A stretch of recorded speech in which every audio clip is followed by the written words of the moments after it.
Good evening, sir.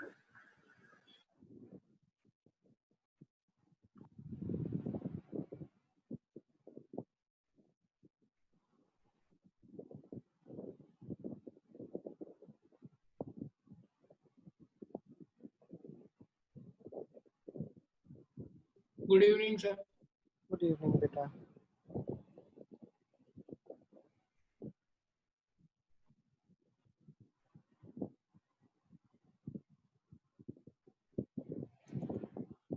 We'll wait for 1 more minute for everyone to join. शुरू करते हैं। चलो फर्स्ट चैप्टर, नया चैप्टर ले लें, डिटरमिनेंट्स एंड मैट्रिसेस। मैट्रिक्स क्या होता है?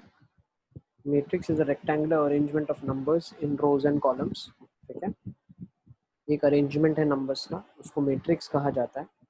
ठीक है, दिस अरेंजमेंट को इज एनक्लोज्ड इन ब्रैकेट्स, या तो ऐसे राउंड ब्रैकेट्स यूज होता है तो स्क्वायर ब्रैकेट, उसको मैट्रिक्स बोला जाता है। ठीक है, और जो मैट्रिक्स को नाम है हम वो कैपिटल लेटर से देते हैं। जैसे मैं अगर इस मैट्रिक्स को नाम देती हूँ तो ए दे दिया मैंने नाम, बी दे दिया नाम, ठीक है ना, तो नाम दे दिया। और अंदर एलिमेंट्स जो होते हैं वो हम स्मॉल लेटर से फिल करते हैं। एक एग्जांपल है हमारे पास, जैसे मैट्रिक्स का ए इज इक्वल टू 3 4 5 6। तो अगर आप ऑब्जर्व करोगे तो ये रो 1 लिखा है और कॉलम 1 लिखा है। ठीक है, ये आपके लिए कॉलम 1 है, ये कॉलम 2 है, ये रो 1 है और ये रो 2 है। तो 2 रो 2 कॉलम है। इसके अंदर कितनी रो कितनी कॉलम है बताओ? 2 रो है, दिस रो एंड दिस रो। और कॉलम्स कितनी है? 3 है, C1 C2 C3। नेक्स्ट इसके अंदर कितनी रोज है? 1 और 2 रो है, और इसके अंदर कॉलम 1 और 2 है। ठीक है ना, तो मैट्रिक्स क्या होता है? ये सिर्फ एक रेक्टेंगुलर अरेंजमेंट है रोज एंड कॉलम्स का। ठीक है ना। अच्छा, नेक्स्ट हम देखते हैं अभी ऑर्डर ऑफ मैट्रिक्स। मैट्रिक्स का ऑर्डर किसको कहा जाता है? एक सेकेंड है ना। Then find the matrix A, मतलब क्या बोल रहा है? जो इसका ए आई जे एलिमेंट है वो आई प्लस जे के बराबर ही है। मतलब अगर मैं मैट्रिक्स बनाऊं, क्या ऑर्डर है? 2 क्रॉस 3 है, मतलब 2 रो 3 कॉलम हो।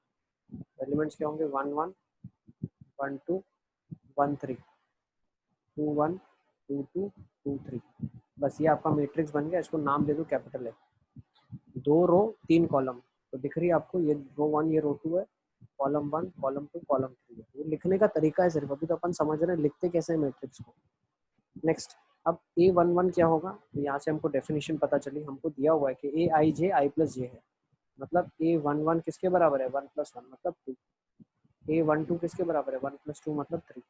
तो अगर मैं मैट्रिक्स को लिखना चाहता हूँ तो बन जाएगा 2 1 + सर मैट्रिक्स ऐसा होगा 2 3 4 3 4 5। वेरी गुड बेटा, वेरी गुड, बहुत अच्छा। ये मैट्रिक्स बन जाएगा आपके लिए। ठीक है ना, तो दिस इज द कॉन्सेप्ट ना। इफ अ मैट्रिक्स, अब ये चीज़ है, अब दूसरा क्वेश्चन भी सेम इसी तरीके से अपन कर सकते हैं। Find the matrix of order 3 × 2, मतलब 3 × 2 का मैट्रिक्स ढूंढना है जिसके अंदर ए आई जे क्या है? I - 2j/3। तो फटाफट ये सारा बना लो, अपन इसका आंसर चेक कर लेते हैं। A32 का सर मतलब ये क्या कल है? ही हो गया था। हो गया था ना ये कल? 1 1 हाँ सर, आज थर्ड क्वेश्चन पे हूँ। 3 रोज और 2 कॉलम्स है, तो यहाँ पे एलिमेंट नहीं आएगा। A21 A22 A31 A32, इन सबको फिल कर देंगे आप, तो यू विल गेट द 3 × 2 का मैट्रिक्स। एंड आई गेस ये हमने डिस्कस किया हुआ है, तो ये आपका आंसर आना चाहिए, ये वाला। This should be your answer. Yes,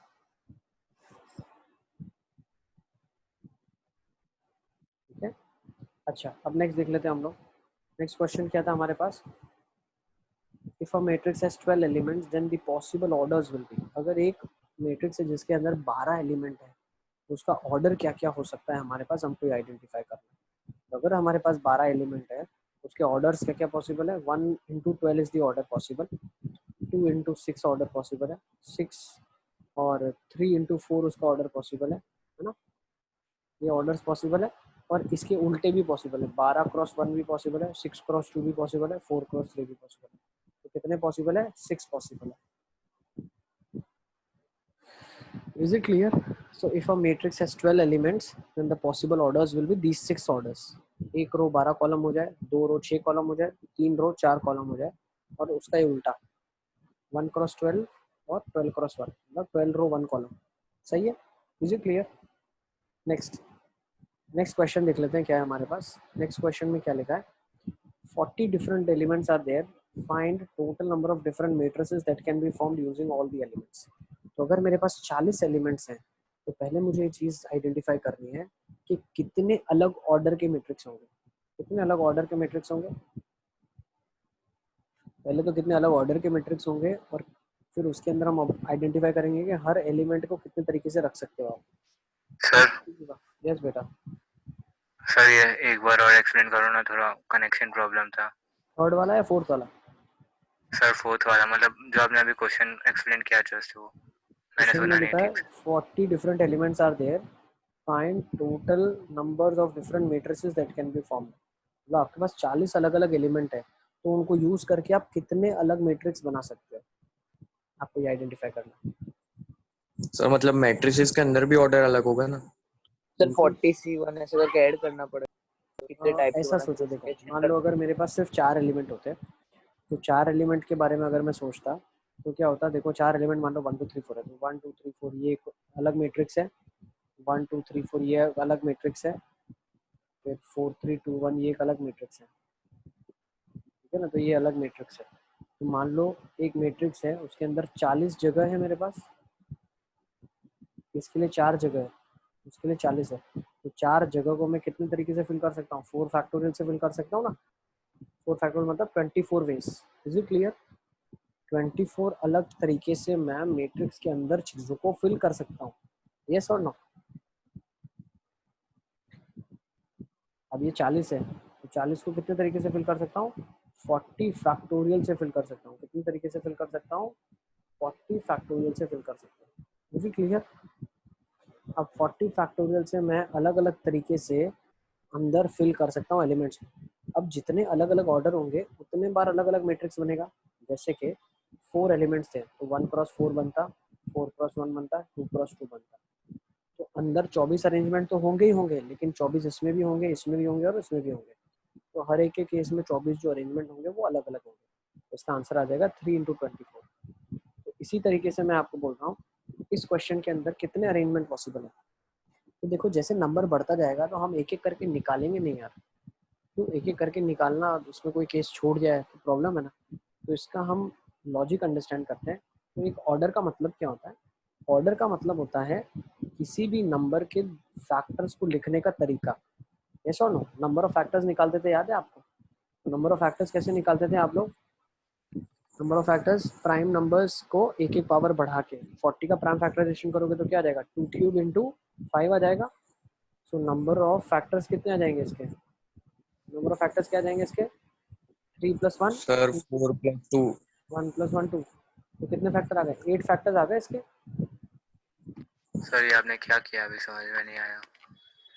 40 के यही फैक्टर्स। भी है। अरे यार तुम मैंने काम करो, ज़्यादा मैं अच्छे से समझाने की कोशिश करूंगा, ज़्यादा दिक्कत होती है तो मैं ना ओल्ड स्कूल मेथड कर लो, जैसे स्कूल में बच्चों को सिखाते हैं 1 इंटू 40, 2 इंटू 20, ऐसे करके तुम गिन लो कितने होते हैं, गिन डालो। ठीक है, 1 इंटू 40, 2 इंटू 20, 4 इंटू 10, ठीक है, फिर 5 इंटू 8, ठीक है, सही है ना? सही बैठ रहा है?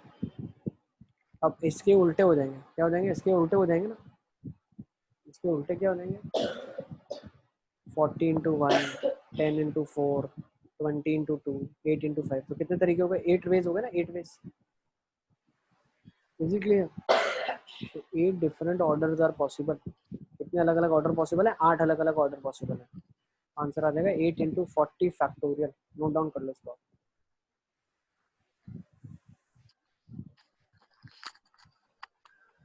ठीक है, सर यस बेटा। सर सर वो वाले मेथड से ना 2 क्यूब इंटू 5 तो 3+1 इंटू 1+1। सही है, वहां से डायरेक्टली 8 निकल आएगा आपका। हाँ वो मेथड क्यों हुआ? वो मेथड का वर्कआउट कैसे हुआ? वो मेथड आपको, वो मैं मेथड बताता हूँ वर्कआउट क्यों हुआ। इसके प्राइम फैक्टर्स हो गए 2 क्यूब इंटू 5। तो नंबर ऑफ फैक्टर्स कितने निकले? 8 फैक्टर्स निकले। अब हम एक चीज पढ़ते थे, the number of ways it can be written as product of. जो नंबर है वो दो के प्रोडक्ट में लिखा जाएगा, उसके कितने तरीके होते थे? तो n/2 करते थे, अगर आपको याद है तो। अगर इसके नंबर ऑफ फैक्टर्स n है तो number of ways it can be written as product of 2 factors, that is n/2। 8/2 कितना हो जाएगा? 4 हो जाएगा। अब इंटू 2 भी एक अंदर लॉजिकली कर देंगे, क्यों? क्योंकि जब 1 इंटू 40 करते हैं और 40 इंटू 1 करते हैं तो ये दोनों अलग अलग है। ये n/2 जब हम करते थे तो इन दोनों को एक ही कंसिडर करने के लिए करते थे, ठीक है? Is it clear? तो परम्यूटेशन कॉम्बिनेशन का लॉजिक है, पीएनसी में जब आप पढ़ते थे तो आपको बताया था नंबर ऑफ फैक्टर्स कैसे निकालते हैं, how it can be written as product of two factors, ठीक है ना? या तो नॉर्मली निकाल लो आप। चलते हैं आगे, तो आ जाएगा 8 इंटू 40 फैक्टोरियल। अब नेक्स्ट देख लेते हैं, टाइप ऑफ मैट्रिसेस में आ जाते हैं नेक्स्ट। अब मैट्रिक्स कितने टाइप के होते हैं? तो अगर उसके अंदर एक ही रो है, वन रो भी देयर, तो it is called as row matrix. Example 1 2 3 4 5, तो ये क्या है? 1 क्रॉस 5 है, 1 रो 5 कॉलम। अगर एक ही कॉलम है, मतलब ऐसा कुछ बन रहा है 1 2 3 4 5, तो ऐसे को हम बोलेंगे कॉलम मैट्रिक्स। दूसरे को हम बोलेंगे वर्टिकल मैट्रिक्स। अब वर्टिकल मैट्रिक्स इसको बोलते हैं, वर्टिकल मतलब जो ज़्यादा लंबी दिखे, ज़्यादा लंबी दिखे। ज़्यादा लंबी का मतलब क्या है? ज़्यादा रोज हो उसकी। तो अगर आपकी रोज कॉलम से ज़्यादा है, मैट्रिक्स कुछ ऐसी दिखेगी आपको, 1 2 3 4 5 6 7 8, उसमें 4 रो है 2 कॉलम है, उसको वर्टिकल मैट्रिक्स बोलते हैं। हॉरिजॉन्टल किसको? जो ज़्यादा हॉरिजॉन्टल डायरेक्शन में एक्सपैंड करे, मतलब इसकी रोज कम होगी कॉलम ज़्यादा होगी। तो 1 2 3 4 5 6 7 8। नेक्स्ट स्क्वायर मैट्रिक्स कौन सी मैट्रिक्स होती है? जिसकी रोज और कॉलम्स इक्वल होती है, जिसकी रोज इज इक्वल टू कॉलम्स हो, उसको स्क्वायर मैट्रिक्स कहा जाता है। अच्छा, इन दोनों को, ये दोनों किसके अंडर में आती है? वर्टिकल और हॉरिजॉन्टल आती है रेक्टेंगुलर मैट्रिक्स के अंदर। किसके आती है? Rectangular matrix. इसको लिख डालो आप, रेक्टेंगुलर में 2, अगर रो ज़्यादा है कॉलम से तो क्या हो जाएगी? वर्टिकल। रो कम है कॉलम से, कॉलम ज़्यादा है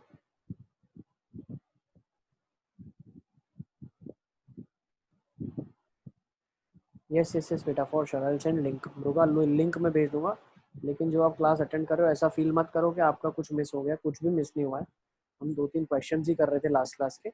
सर हाँ बेटा, तो रो ज्यादा वाला वर्टिकल। रो ज़्यादा होगी तो लंबा होगा ना। हेलो। यस यस यस बेटा, हाँ हाँ पूछ सर। बेटा। रो ज़्यादा होगी तो लंबा होगा, इसीलिए उसको हमने नाम दिया हुआ है वर्टिकल, ठीक है? कॉलम ज़्यादा होगी तो ज़्यादा चौड़ा होगा, more will be the wide.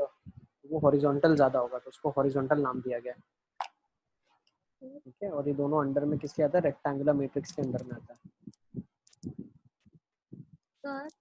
Yes Muruga बेटा, यस बेटा मुरुगा बताओ।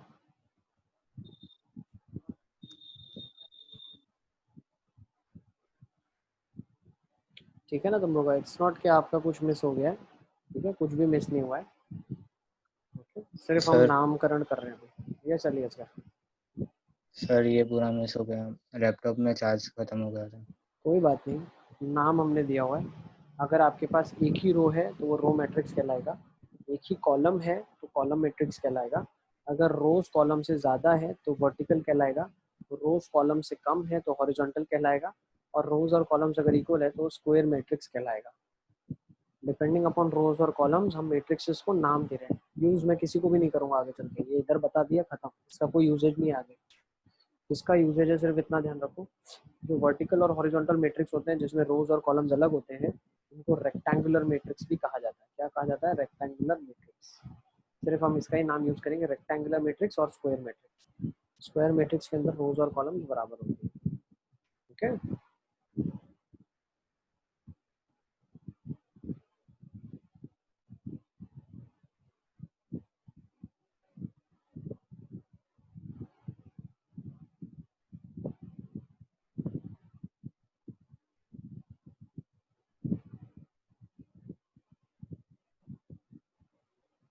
चलें अब आगे, लेट्स मूव ऑन नेक्स्ट।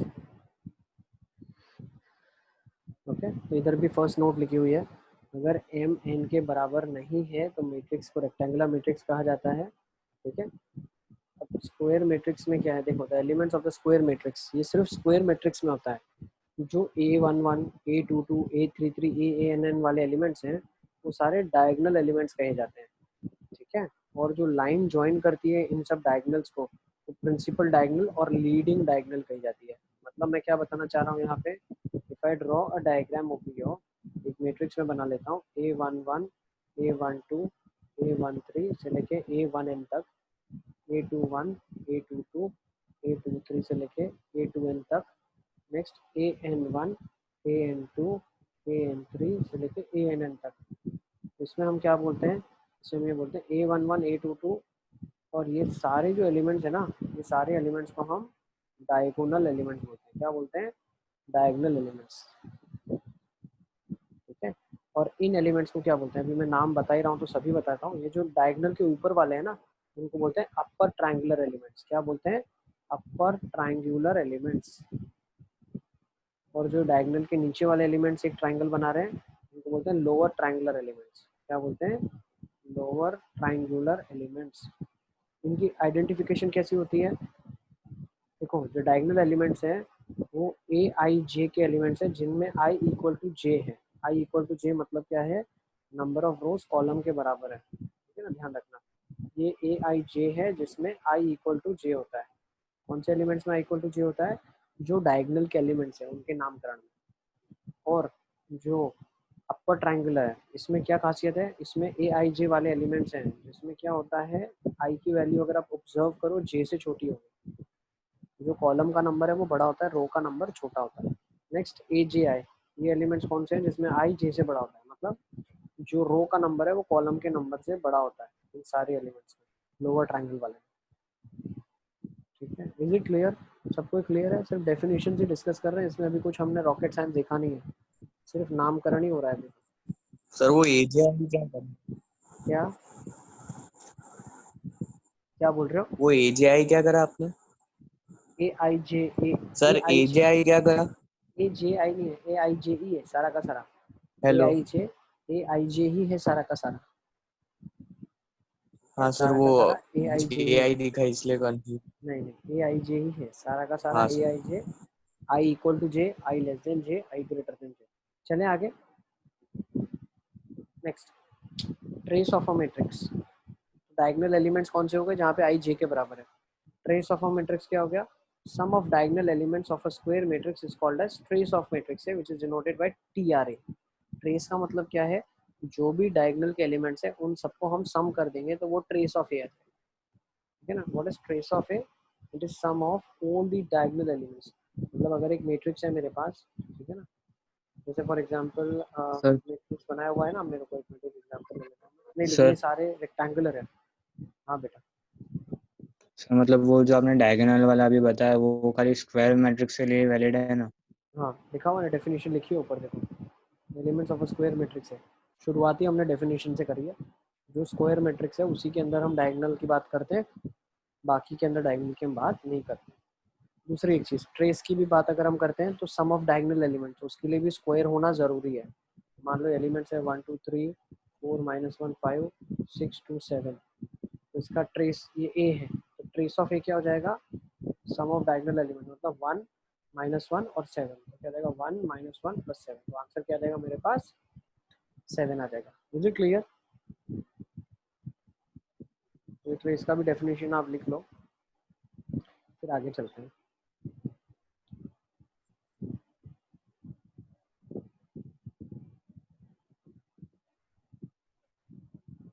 आगे चलें।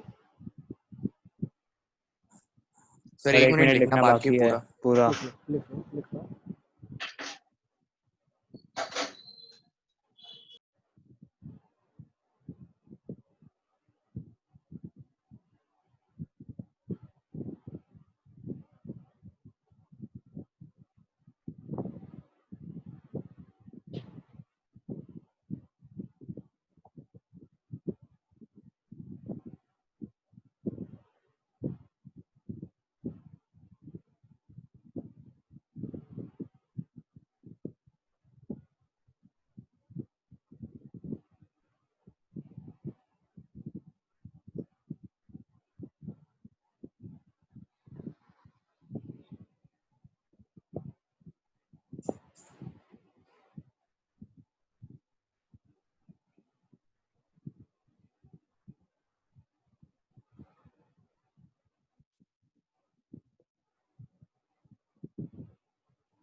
चलें आगे।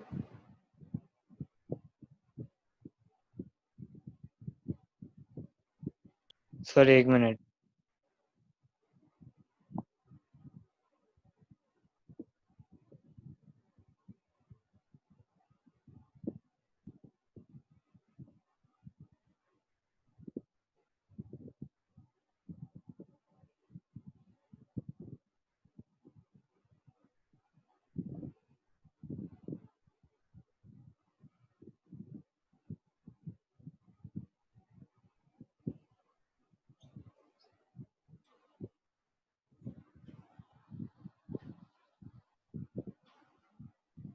थोड़ा जल्दी जल्दी लिखो, फटाफट फटाफट।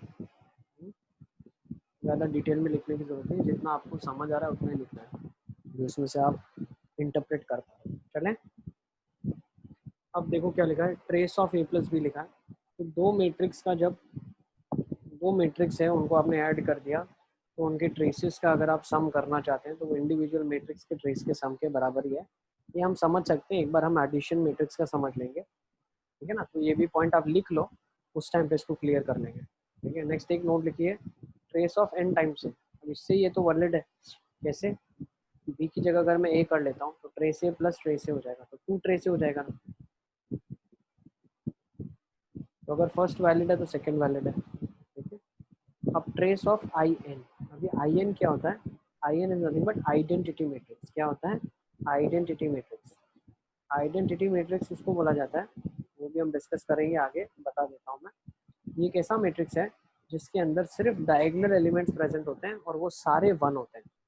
What is an identity matrix, identity matrix एक ऐसा मैट्रिक्स है जिसके अंदर डायगोनल एलिमेंट्स होते हैं और वो सारे डायगोनल एलिमेंट्स वन होते हैं। तो आइडेंटिटी का अगर मैं ट्रेस करूंगा तो किसके बराबर आ जाएगा, एन के बराबर। What do you mean by N, N is nothing but, यहाँ पे अगर आप देखो तो आई एन लिखा है, आई एन का मतलब पता है आपको क्या होता है। जैसे इसको मैं आई थ्री लिखूंगा, थ्री क्यों, ये थर्ड ऑर्डर का मैट्रिक्स है, थ्री क्रॉस थ्री का मैट्रिक्स है। तो अगर मैं आई फाइव लिखता हूँ तो ये फिफ्थ ऑर्डर का मैट्रिक्स हो गया। फिफ्थ ऑर्डर का मैट्रिक्स मतलब फाइव रोज फाइव कॉलम्स। तो आई एन मतलब nth रो का, nth ऑर्डर का अगर मैट्रिक्स है आइडेंटिटी, तो उसके ट्रेस का सम n के बराबर हो जाएगा, ठीक है। तो नोट कर लेंगे आप, आई थ्री थ्री के बराबर है, क्यों, one plus two plus three, ठीक है। Sum of this diagonal elements. Sir हाँ बेटा, सर हम मतलब मैट्रिक्स में कोई भी डेटा डाल सकते हैं या जिस डेटा में कुछ ना कुछ रिलेशन हो वही? कुछ भी डाल सकते हो आप, अपनी मर्जी से जो चाहो वो डेटा मैट्रिक्स में डाल सकते हो, जो चाहो वो एंटर कर सकते हो, ठीक है ना। ये क्लियर, ठीक है। तो अब ये देख लेते हैं हम, क्वेश्चन हमारे पास है, trace of A minus trace of B आपको ढूंढना है। तो अगर मैं यहाँ से ऑब्जर्व करूँ, ठीक है ना, फिर फर्स्ट वाली प्रॉपर्टी को यूज़ कर रहे हैं, trace of A plus B is trace of A plus trace of B. तो सेम लॉजिक को हम यहाँ पे वर्कआउट करेंगे। क्या होगा, trace of A plus two B will be what, trace of A plus two times trace of B, और वो किसके बराबर होगा, one plus one, two, two minus three minus of one. Next, trace of two A minus B किसके बराबर होगा, trace of two A मतलब two trace A minus trace of B. यहाँ पे मेरे पास कितना आ जाएगा, ये आ जाएगा two plus two four, four minus one three. तो यहाँ पे अपन ऐसा, हम लोग ऐसा सोच सकते हैं, अल्फा प्लस टू बीटा लिखा है, टू अल्फा माइनस बीटा लिखा है, क्वेश्चन में अल्फा माइनस बीटा पूछा है, तो ढूंढ लोगे ना आप अल्फा माइनस बीटा यहाँ से। हाँ, काफ़ी आसान है। सर ये trace of A plus two trace of B minus one कैसे लिखा आपने? बेटा ये मैट्रिक्स है, इसका ट्रेस क्या होगा, sum of diagonal elements, sum of diagonal elements minus three plus one plus one, तो माइनस वन हो गया। अब ट्रेस ऑफ ए प्लस हाँ टू सर बी, आ गया। तो क्या लिख सकते हो आप, trace of A plus trace of two B. और अभी मैंने बताया टू बी को क्या लिख सकते हैं, टू ट्रेस ऑफ बी लिख सकते हैं ना। तो trace of A plus two trace of B. फटाफट इसको सॉल्व करके बता दो क्या आंसर आ रहा है आपका, trace of A minus trace of B क्या आ रहा है।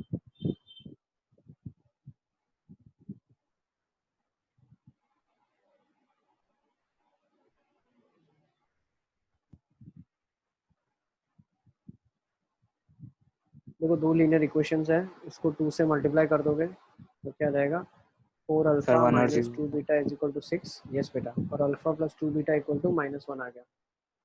5 alpha equal to 5, alpha equal to 1 आ गया। तो अल्फा 1 आ गया, बीटा -1 आ जाएगा। 1 माइनस -1 आ जाएगा, 2 आंसर आ जाएगा आपका 2।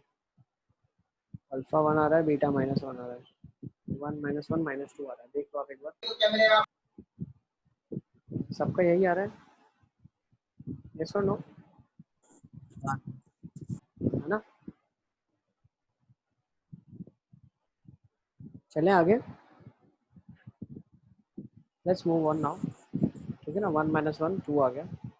नेक्स्ट क्या लिखा है देखो, Aij is a square matrix of order n and Aij is 2i plus 3j का whole square, find trace of it। Trace of A ढूंढना है। ट्रेस ऑफ ए क्या हो जाएगा, देखो मैट्रिक्स लिखने की जरूरत नहीं है, पूरा का पूरा n ऑर्डर का मैट्रिक्स है। तो ट्रेस ऑफ ए क्या होता है, what is trace of A? Trace of A is nothing but summation of i is equals to 1 से लेके n तक ai। ये आपको पता चला कि नहीं चला? यस और नो? नहीं सर, ये नो सर। डेफिनेशन है, सर इसकी डेफिनेशन लिखी हुई है, ये देख लो यहाँ पे। Trace of A is equal to summation of i is equal to 1 से लेके n तक ए आई है। एक सेकेंड, शायद स्क्रीन आपको नहीं दिख रही है, अभी दिखेगी।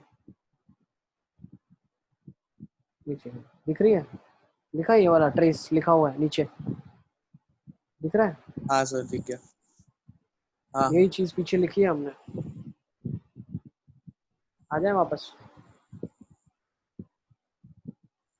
ठीक है ना, तो यही चीज लिखी हुई है। तो क्या लिखा है तो उस क्वेश्चन में हम क्या बोल सकते हैं अभी? अरे यार, ठीक है ना, तो बस अब फॉर्मूला लगा दो फटाफट फटाफट समेशन का, बहुत सर आसान स्क्रीन है। हाँ एक सेकेंड, जब तक कनेक्ट हो रही है तुम लोग समेशन का फॉर्मूला लगा दो, एक स्टेप का आंसर है।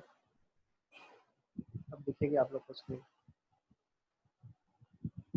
ठीक है ना? क्या कर लेंगे, summation i is equal to 1 से लेके n तक ए आई आई। अब ए आई आई क्या होगा, 2i प्लस 3i स्क्वायर, इस पे समेशन लगाना है i इज इक्वल टू 1 से लेके n तक। तो अभी तो ये तो बचपन से लगाते हुए आ रहे हो आप लोग, यस और no? Summation of 2i plus 3i का square, i is equal to 1 से लेके n तक क्या हो जाएगा, 2 times sum of natural numbers n into n plus 1/2 plus 3 n n plus 1 2n plus 1/6। सही है ना? 2 2 कट गया, 3 1 जा 2 जा हो गया, n n प्लस 1 कॉमन आ जाएगा, 1 प्लस 2n प्लस 1/2 क्या आ जाएगा, 2n plus 3 n n plus 1/2। Simplification है तो कर लोगे आप, है ना? यस और नो? चलें आगे। सर वो 1/3 कहाँ से आया? क्या? सर वो फर्स्ट स्टेप में 1/3। हाँ लिखा है, अरे तुम खुद से कैलकुलेशन करो भाई, तुम खुद से कैलकुलेट कर लो और आंसर मुझे बताओ फाइनल, कॉपी मत करो। ये तो छोटी छोटी चीजें आप खुद से सॉल्व करें और मुझे आंसर बताएं, क्या आ रहा है तुम्हारा आंसर। सर एक मिनट लिखना बाकी। एक सेकेंड, 2n प्लस 1 आ रहा है शायद, n प्लस 1 2n प्लस 1 आ रहा है। ठीक है ना, देखो क्या आ रहा है आंसर, मुझे बताओ final answer what you are getting. Sum of squares किया हुआ है और sum of natural numbers.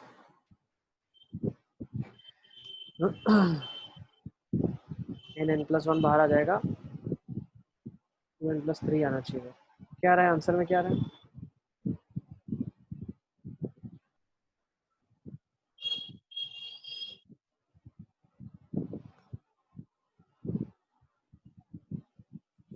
Sir ये आंसर तो नहीं आ रहा।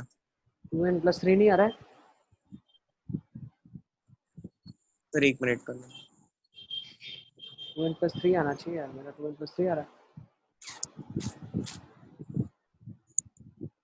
कर लो, n हाँ प्लस 1 नहीं आ रहा। हाँ कॉमन आ जाएगा, बचेगा क्या 1, और इधर क्या बचेगा 2n प्लस 1/2 बचेगा। बस यही आ जाएगा यार, 2n + 1/3 आ जाएगा। सही है, अपन कर रहे हैं, कर लो कैलकुलेशन, सिंपल है बहुत। नेक्स्ट देख लेते हैं, चलो नेक्स्ट टर्मिनोलॉजी भी आ जाते हैं अभी। इन अ स्क्वायर मैट्रिक्स, ये मैं बता चुका हूँ आपको, अभी बताया था। आई अगर जे के बराबर है तो वो डायगोनल एलिमेंट्स होते हैं, आई जे से बड़ा है तो लोअर ट्राइंगल, आई जे से छोटा है तो अपर ट्राइंगल। ठीक है ना, ये अभी हम डिस्कस कर चुके हैं। ठीक है, तो आगे चलते हैं। Is it clear? ये सर सारा अभी हम आगे डिस्कशन कर चुके हैं, अभी तो डिस्कस किया था यार। ये लिख लो, फटाफट लिखो। आई जे से बड़ा है, आई जे से छोटा है, आई जे के बराबर है।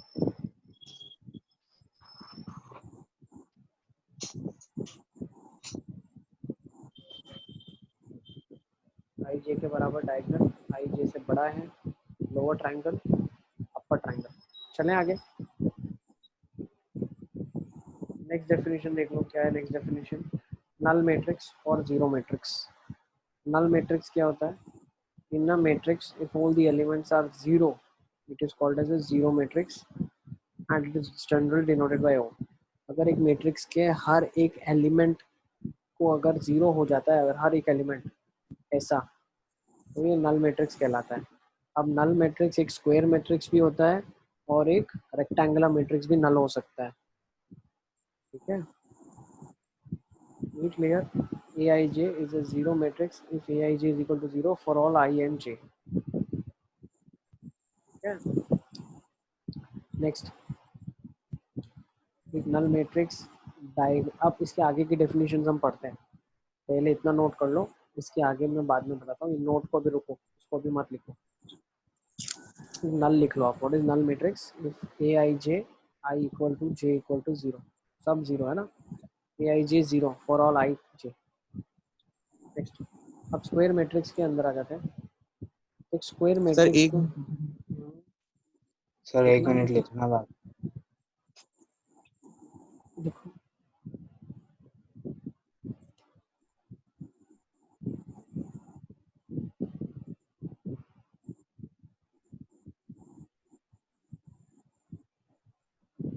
ठीक है ना, Aij equals to 0 for all I and j। चले आगे। हाँ सर। स्क्वायर मैट्रिक्स देखो, स्क्वायर मैट्रिक्स जो ऑर्डर n का होता है उसके बारे में बात करते हैं। तो square matrix of order n। अच्छा, कुछ अगर लिखना आपका छूट गया है तो सेशन सारे के सारे मैं अपलोड कर रहा हूँ, सारे के सारे प्रीवियसली भी अपलोडेड है, आप आराम से जाके देख सकते हो और आराम से लिख सकते हो। अभी शॉर्ट नोट फटाफट फटाफट लिख लो, जो आपको इंटरप्रेट आप कर रहे हो चीज़ें। तो फिर आपको लगता है कि नहीं कुछ गलत लिख दिया, तो एक बार जाके चेक कर लेना। सारे सेशंस में आपको प्रोवाइड करवा ही रहा हूँ रिकॉर्डेड। ठीक है ना, अब स्क्वायर मैट्रिक्स अगर ऑर्डर n का है, ठीक है, तो उसको कितने तरीके से हम बाइफर्केट करते हैं? तो अलग अलग टाइप है। देखो, एक होता है ट्राइंगुलर मैट्रिक्स और एक होता है डायगोनल मैट्रिक्स। अब बाइफर्केशन किया कैसे गया है? ट्राइंगुलर मैट्रिक्स वो मैट्रिक्स है जिसके डायगोनल के ऊपर वाले एलिमेंट्स, ठीक है ना, सिर्फ प्रेजेंट हो।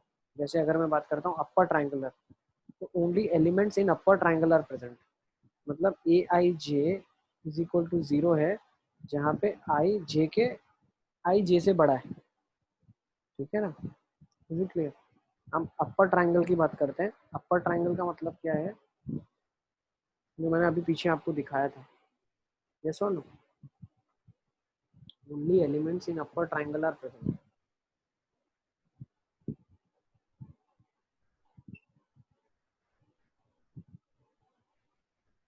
ठीक है ना, मतलब क्या है?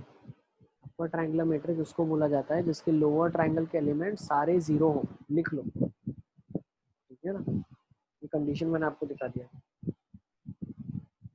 नेक्स्ट, लोअर ट्राइंगल मतलब सिर्फ लोअर ट्राइंगल के एलिमेंट्स प्रेजेंट हो, सारे अपर के जीरो हो जाए, उसको लोअर ट्राइंगल बोलते हैं।